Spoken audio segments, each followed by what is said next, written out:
Roșiile sunt una din legumele cele mai frecvent cultivate în grădinile din întreaga lume.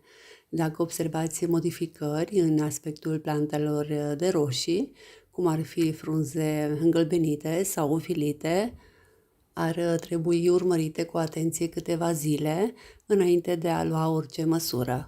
Uneori o plantă de roșii poate fi afectată de schimbările vremii, care pot provoca întreruperi în creștere, din care planta se va recupera în curând.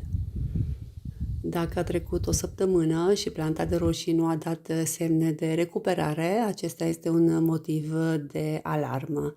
Simptomele unei roșii pe moarte includ frunze uscate, care sunt crocante la atingere, și decolorare, și pete maronii care se răspândesc pe tulpini.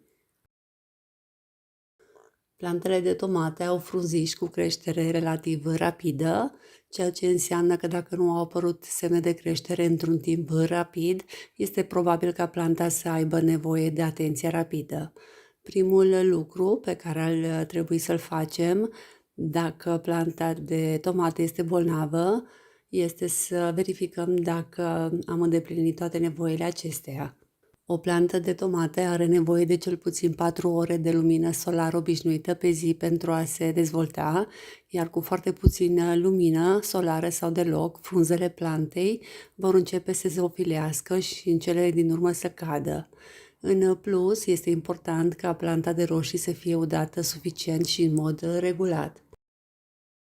Udarea excesivă sau insuficientă constantă a plantei de roșii va face ca aceasta să înceapă să moară, iar programul de udare ar trebui ajustat imediat dacă credeți că aceasta este cauza suferinței plantei.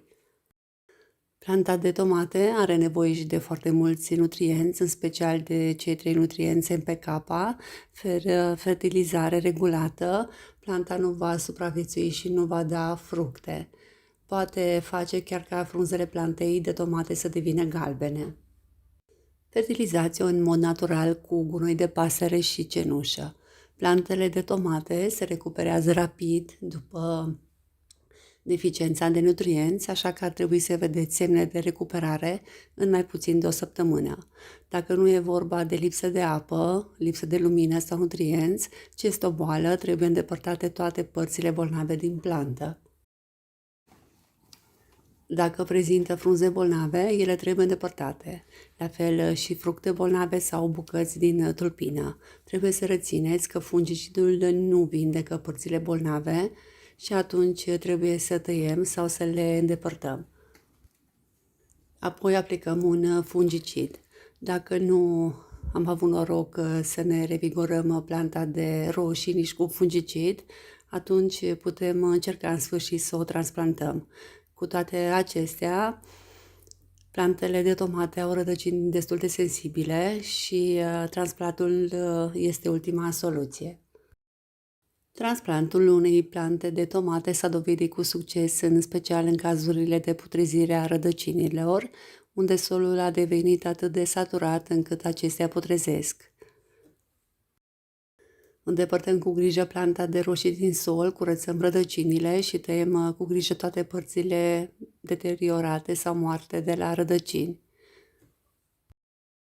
Ca ultimă soluție, orice plantă de roșii care arată ca și cum ar putea muri ar trebui îndepărtată de orice plante cât mai curând posibil.